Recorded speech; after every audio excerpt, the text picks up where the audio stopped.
हरे कृष्णा। भाद्रपद मास में आप सबका स्वागत है। इस समय हम श्रवण कर रहे हैं भगवान श्री हरि के सुंदर लीलाओं और कथाओं का।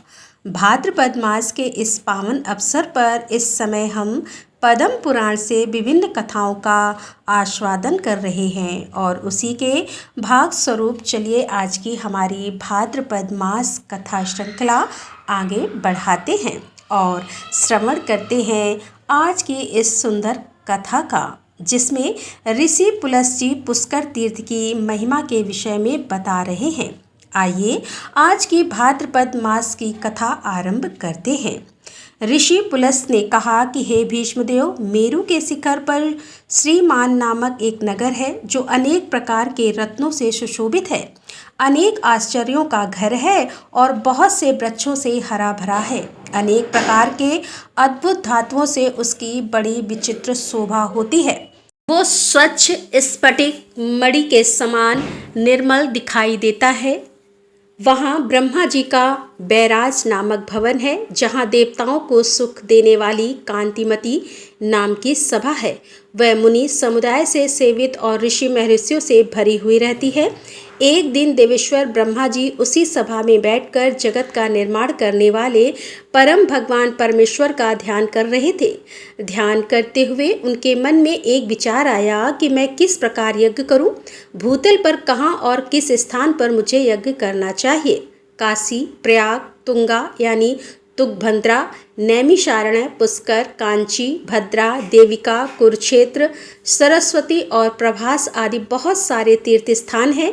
भूमंडल में चारों ओर जितने भी पुण्य तीर्थ और क्षेत्र हैं, उन सबको भगवान श्रीहरि ने प्रकट किया है, जिससे मेरी उत्पत्ति हुई है। वे भगवान विष्णु की नाभि से प्रकट हुए उस कमल को ही वेद पाठी ऋषि पुष्कर तीर्थ कहते हैं।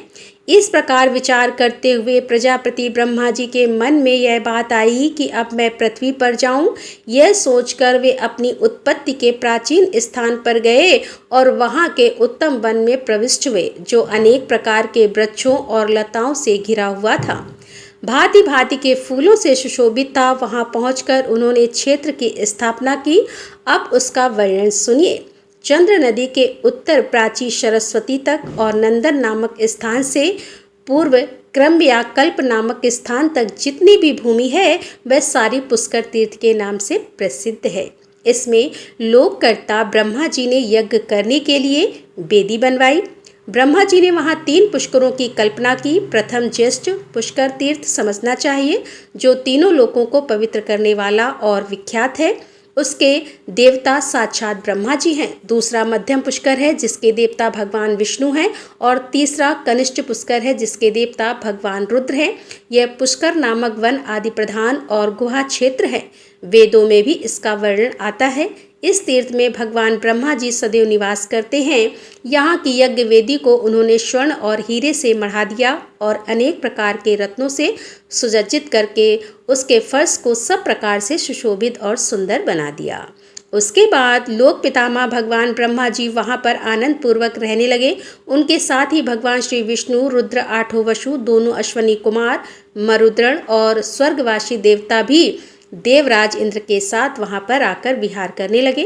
जो ब्राह्मण अग्निहोत्र परायण होकर संहिता के क्रम से विधिपूर्वक मंत्रों का उच्चारण करते हुए इस तीर्थ में वेदों का पाठ करते हैं, वे सभी लोग ब्रह्मा जी के कृपा पात्र होकर उन्हीं के समीप निवास करते हैं। ऋषि पुलस्त्य के द्वारा सुनाए गए इस वर्णन को सुनकर भीष्मदेव पूछते हैं कि हे भगवान, तीर्थ निवासी मनुष्यों को पुष्कर में किस विधि से रहना चाहिए? क्या केवल पुरुषों को ही वहां निवास करना चाहिए या स्त्रियां भी वहां पर रह सकती हैं, अथवा सभी वर्णों और आश्रम के लोग वहां पर निवास कर सकते हैं? इसके उत्तर में पुलस्त्य कहते हैं कि हे राजन, सभी वर्णों और आश्रमों के पुरुषों और स्त्रियों को उस तीर्थ में निवास करना चाहिए। सबको अपने अपने धर्म और आचरण का पालन करते हुए दंभ और मोह का परित्याग करके रहना उचित है। सभी मन, वाणी और कर्म से ब्रह्मा जी के भक्त और जितेंद्रिय हो। कोई किसी के प्रति दोष दृष्टि ना करे। सभी मनुष्य संपूर्ण प्राणियों के हितैषी हों और किसी के हृदय में गलत भाव नहीं रहना चाहिए। तब भीष्मदेव एक और प्रश्न करते हैं कि हे ब्राह्मण, क्या करने से मनुष्य इस लोक में ब्रह्मा जी का भक्त कहलाता है? मनुष्यों में कैसे लोग ब्रह्मा भक्त माने गए हैं, कृपया यह बताइए। तब ऋषि पुलस्त्य कहते हैं कि हे राजन, भक्ति 3 प्रकार की होती है, मानस, वाचिक और कायिक। इसके सिवा भक्ति के 3 भेद और हैं, लौकिक, वैदिक और आध्यात्मिक। ध्यान धारणा पूर्वक बुद्धि के द्वारा वेदार्थ का जो विस्तार किया जाता है उसे मानस भक्ति कहते हैं। यह ब्रह्मा जी की प्रसन्नता बढ़ाने वाली है। मंत्र जप, वेद पाठ और आर्डयकों के जप से होने वाली भक्ति वाचिक कहलाती है। मन और इंद्रियों को रोकने वाले व्रत, उपवास, नियम, कृच्छ, शांतपन तथा चांद्रायण आदि भिन्न भिन्न व्रतों से, ब्रह्मा कृच्छ नामक उपवास से और बाकी अन्य शुभ नियमों के अनुष्ठान से जो भगवान की आराधना की जाती है उसे कायिक भक्ति कहते हैं।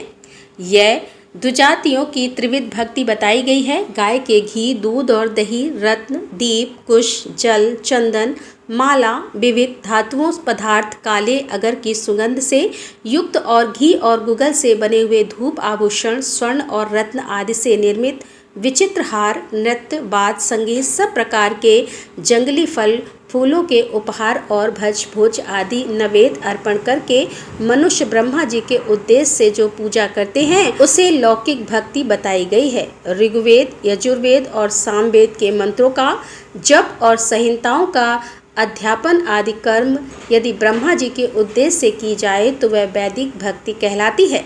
वेद मंत्रों के उच्चारण पूर्वक भविष्य की आहुति देकर जो क्रिया की जाती है उसे भी वैदिक भक्ति मानी गई है। अमावस्या अथवा पूर्णिमा के दिन जो अग्निहोत्र किया जाता है, यज्ञों में जो उत्तम दक्षिणा दी जाती है और देवताओं को जो पुरोडाश और चरु अर्पण किए जाते हैं, ये सब वैदिक भक्ति के अंतर्गत हैं। इष्टि, ध्रुति, यज्ञ संबंधी सोमपान और अग्नि, पृथ्वी, वायु, आकाश, चंद्रमा, मेघ और सूर्य के उद्देश्य से किए हुए कर्म, उन सब के देवता ब्रह्मा जी हैं। ब्रह्मा जी की आध्यात्मिक भक्ति भी 2 प्रकार की बताई गई है। एक है सांख्यज और दूसरी योगज। इन दोनों का आप भेद सुनो। प्रधान, मूल, प्रकृति आदि प्राकृत तत्व संख्या में 24 है। वे सब के सब जड़ और भोग्य हैं। उनका भोक्ता पुरुष 25वां तत्व है और वह चेतन है। इस प्रकार संख्या पूर्वक प्रकृति और पुरुष के तत्व को ठीक ठीक जानना यह सांख्यज भक्ति है। इसे सत्पुरुषों ने सांख्य शास्त्र के अनुसार आध्यात्मिक भक्ति माना है।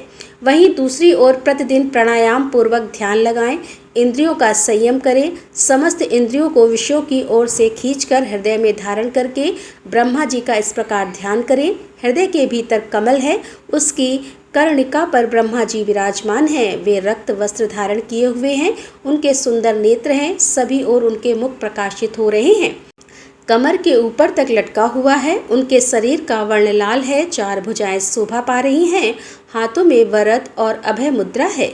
इस प्रकार के ध्यान की स्थिरता यह योग जन्य मानस सिद्धि है और यही ब्रह्मा जी के प्रति होने वाली पराभक्ति मानी गई है। जो भगवान ब्रह्मा जी में ऐसी भक्ति रखता है वह ब्रह्म भक्त कहलाता है। हे भीष्मदेव, अब पुष्कर क्षेत्र में निवास करने वाले पुरुषों के पालन करने योग्य नियमों के बारे में सुनो। पूर्व काल में जब भगवान विष्णु और उनके 7 अन्य देवताओं का वहां पर समागम हुआ, उस समय सबकी उपस्थिति में ब्रह्मा जी ने स्वयं ही क्षेत्र निवासियों के कर्तव्य को विस्तार से बताया। उन्होंने कहा था कि पुष्कर क्षेत्र में निवास करने वालों के लिए ऐसा उचित माना गया है कि वे ममता और अहंकार को पास न आने दें, आसक्ति और संग्रह की वृत्ति ना रखें। बंध बांधों के प्रति भी उनके मन में आसक्ति नहीं रहनी चाहिए। वे ठेले, पत्थर और स्वर्ण को एक समान समझे, प्रतिदिन नाना प्रकार के शुभ कर्म करते हुए संपूर्ण प्राणियों को अभयदान दें, नित्य प्राणायाम और परमेश्वर का ध्यान करें, जप के द्वारा अपने अंतःकरण को शुद्ध बनाएं, यति धर्म के कर्तव्यों का पालन करें और सांख्य योग की विधि को जानें और संपूर्ण संशयों का उच्छेद करके ब्रह्म का बोध प्राप्त करें। क्षेत्र निवासी ब्राह्मण इसी नियम से रहकर यहाँ पर यज्ञ करते रहें। अब पुष्कर नाम के स्थान पर जिसे मृत्यु प्राप्त होती है, उन लोगों की क्या गति होती है और उन्हें क्या फल मिलता है, उसके विषय में सुनिए। जिसकी मृत्यु पुष्कर क्षेत्र में होती है वे लोग अक्षय ब्रह्म सायुज्य को प्राप्त करते हैं, जो दूसरे के लिए अत्यंत दुर्लभ है। उन्हें उस पद की प्राप्ति होती है जहाँ जाने पर पुनः मृत्यु प्रदान करने वाला जन्म नहीं ग्रहण करना पड़ता।